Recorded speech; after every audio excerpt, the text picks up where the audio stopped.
নমস্কার বন্ধুরা, সবাই কেমন আছো? আশা করছি সবাই ভালো আছো। Welcome back to my channel.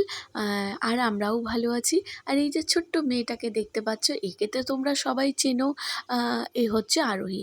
আমি আরও অন্য প্ল্যাটফর্মে এর ফটো, ভিডিও আমি দিয়েছিলাম এবং সবাই অনেক ভালোবাসা দিয়েছো। আর আশা করছি আমি ইউটিউবেও অনেক দিন থেকে ছাড়বো করে ভেবেছিলাম আরোহীর ফটো।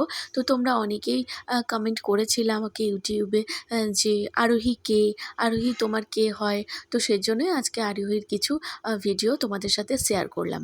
আর ও কিন্তু এখন নাচ করছে। গান যেহেতু কপিরাইট পড়ে যাবে বলে আমি ভিডিও ভলিউম সাইলেন্ট করে দিয়েছি। আর ওই জন্য ওর গানটা শুনতে পাচ্ছ না তোমরা। তো ছোট্ট বাচ্চা মেয়ে তো নাচ করতে করতে কখনো হাসি খেলা করছে, কখনো দুষ্টুমি করছে, সব কিছু মিলিয়ে ওদের তো মন এখন সাদা অলিখিত কাগজের মতো। আমরা এখন বাচ্চাকে যা শেখাবো বাচ্চা কিন্তু সেটাই অনুকরণ করবে। তো আমি মনে করি, স্পেশালি আমি মনে করি যে বাচ্চাকে সবসময় সুশিক্ষাই দেওয়া ভালো, যাতে বাচ্চা শেখে এবং ভালো কিছু শেখে, ভালো অনুকরণ করে এবং সৎ পথে হেঁটে চলে। আমি যতটা পারবো চেষ্টা করব আমি আমার ছেলেকে সেরকম পথেই হাঁটাতে চেষ্টা করব। কারণ আমি যেরকমভাবে বড় হয়েছি বা যেরকম শিক্ষায় বড় হয়েছি, আমিও চেষ্টা করব আমার ছেলেকে সেরকমভাবেই বড় করা। তো এটা আমি বলতে চাইছি যে ছোট একটা বাচ্চাকে যেরকমভাবেই আমরা বড় করব, সেরকমই কিন্তু বাচ্চা সেই শিক্ষাতেই বড় হবে। তো এখন এরা কিন্তু অনেকটাই ছোট, আমার ছেলে বলো, আমার দাদার মেয়েই বলো। আর এখানে আমি আমার ছেলের জন্য আখরোট আর কাঠবাদাম এগুলো ভিজিয়ে রেখেছি। এটা আমি ওকে ওটসের সাথে দুধ রুটির সাথে মিশিয়ে দিই, যাতে একটু খেতে ভালো লাগে। ছোট বাচ্চা তো সব কিছুটাই তো ওদের দুধের ওপরেই নির্ভর করে। সেজন্য কালকে এরপর এগুলো জল থেকে তুলে ভালো করে রোদ্রে শুকনো হতে দেবো। দিয়ে বিকেলবেলাতে যদি দেখি যে হ্যাঁ ভালো করে শুকিয়ে গেছে, তাহলে এইগুলো শুকনো খোলায় ভালো করে ভেজে নেব। ততটাই ভাজবো, একটা আখরোট একটা কাঠবাদাম তুলে দেখবো যে ঠিকঠাক গুঁড়ো হচ্ছে কি না। আর অল্পখানি গুঁড়ো করে রাখবো, খুব একটা গুঁড়ো করে রাখবো না, 2 দিন 3 দিনের মতো গুঁড়ো করে রাখবো, যাতে আমার নেক্সট দিন সুবিধা হয়। তো আর এখানে দেখো ছেলের অনেক মানে শীতকালের জামা কাপড় আছে। এটা থার্ড, মানে গুছালাম, ফার্স্ট সেকেন্ড থার্ড।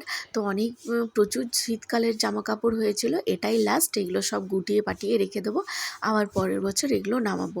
এরপর আমি নামিয়েছি যত হাত কাটা হাফ হাতা এই জামা প্যান্টগুলো সব নামিয়েছি, কারণ গরম খুব পড়ে গেছে। আর এগুলো করতে করতে ভাবলাম সন্ধেটা দিয়ে আসি, তো ওই জন্য সন্ধে দিতে চলে আসলাম। সন্ধে দিতে দিতেই আবার ছেলের ভ্যাকসিনের কথা শুনলাম।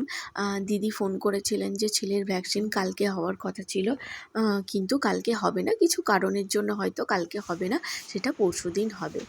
আর এই যে দেখছো তোমরা, এখানে তোমাদেরকে বলতেই ভুলে গেছি, এগুলো হচ্ছে পয়লা বৈশাখের মানে আগাম মানে গিফট। এগুলো দিদি সোনা, আমাকে আর আমার ছেলেকে বলো। দিয়েছে, গিফট করেছে। এই আমাকে যে ব্লু বউ কালারের পয়লা যেটা দিদি বৈশাখের জন্য গুছিয়ে জামা রাখছে, কাপড় এনে এটা আমার। দিয়েছে। আর এই যে তোমরা মাটি কালারের বলো দেখছো, এটা দিদির নিজের। আর ছেলের জন্যই অনেকগুলো সোনা, এনেছে। ছেলের জন্য আগেও বলো। অনেকগুলো এনেছে, এই যে আজকেও এনেছে আবার। এটা হচ্ছে ছেলের জন্য আমার তো ছেলের সেরকম না, গেঞ্জি। ছেলের জন্য যখন তখন নিয়ে আসে, এই জন্য ছেলের এই প্রচুর যে জামা কাপড় হয়ে যায়। এগুলো হচ্ছে এই যে দেখছো স্যান্ডো গেঞ্জি, এগুলো গেঞ্জি। ভীষণ পাতলা আর পাতলা এবং আগে সফট, প্যান্ট যে অনেকগুলো গেঞ্জিগুলো ওর ছেলে পয়লা গরমকালে বৈশাখে পরলে আরাম পাবে। জামা তো কাপড় হয়েছে। সেরকমই আমার এটা ওর স্যান্ডো বউ গেঞ্জি দিয়েছে, সবগুলোই হোক দিয়েছে। আর পাতলা হওয়া চাই, আরও তাতে আগের ছেলে আছে, একটু আগের কমফোর্টেবল ফিল করে। এই অনেকগুলো। যে ওর পয়লা বৈশাখ আবার আর দুর্গা বাটিক পুজো কিছু প্রিন্টের বোঝা এনে যায় না। দিয়েছে, এগুলো প্যান্ট হচ্ছে এনে ওর দিয়েছে, পয়লা অনেক বৈশাখের হয়ে যায় আর কি গেঞ্জি। ছেলের দরকারও আর আছে, আজকে কারণ আবার প্যাম্পার্স দুটো এরপর সেট তো আনা হয়েছে, শীতকাল কিন্তু ওই সেট শেষ দুটো হয়ে গেলে প্যান্টগুলো ছোট এরপর হবে কিন্তু আর বলে ডাইপার ওইগুলো ইউজ ফুল করবো রিটার্ন না, করতে হবে। প্যান্টই ইউজ এটা করবো। তো একটা একটা আমার দিনে জন্য। একটা এই যে বাচ্চা নীলটা সারাদিনে প্রচুর প্যান্ট আর একটা লাগে, তো ওই নাইটি। জন্যই নাইটিটা প্যান্টের নিচে আছে, প্রয়োজন তোমাদের আছে। দেখাই। তাই প্যান্ট এই যে একটুখানি বেশি করেই আমি বাড়িতে আনিয়ে এই রাখি। যে আর নাইটিটা। ডাইপার তো এবারে এটা শেষ, হচ্ছে মানে আমার শীতকাল শেষ, এবার ডাইপারের ব্যবহারটাও অনেকটা দিদিভাইয়ের কম তরফ হয়ে যাবে। থেকে এটা আর এই যে তোমরা গিফট। নাইটিটা দেখছো, নাইটি আর তো কুর্তি দেখো দিদি ছেলের আমাকে দুষ্টুমি গিফট দেখো। করেছে। ছেলের জন্য তো বাদই দাও, তো প্রচুর চলো হয় একটু পরে ছেলের। আবার তো আসি। যাই হোক, এরপর দিদি বাজার থেকে আমার জন্য দই বড়া এনেছে, দই বড়াটা খেয়ে নেব। এটা হচ্ছে কিন্তু বিট নুন, যেটা সাদা সাদা দেখা যাচ্ছে। আর একটুখানি হ্যাঁ, ভুজিয়া নিয়ে নিয়েছে, যাতে একটু খেতে ভালো লাগে। আর নুনটা নিলাম একটু, টকের পরিমাণটা কম লাগবে। খেতে কিন্তু অপূর্ব লাগছে। লাগছে। আমি নিজেও দই বড়া বানাই, কোনো দিন তোমাদেরকে সেই ভিডিও শেয়ার করব। তো যাই হোক, আজকের ভিডিও তোমাদের কেমন লেগেছে না লেগেছে তোমরা কিন্তু অবশ্যই জানিও। আর আমার ভিডিও তোমাদের কেমন লাগে না লাগে জানিও।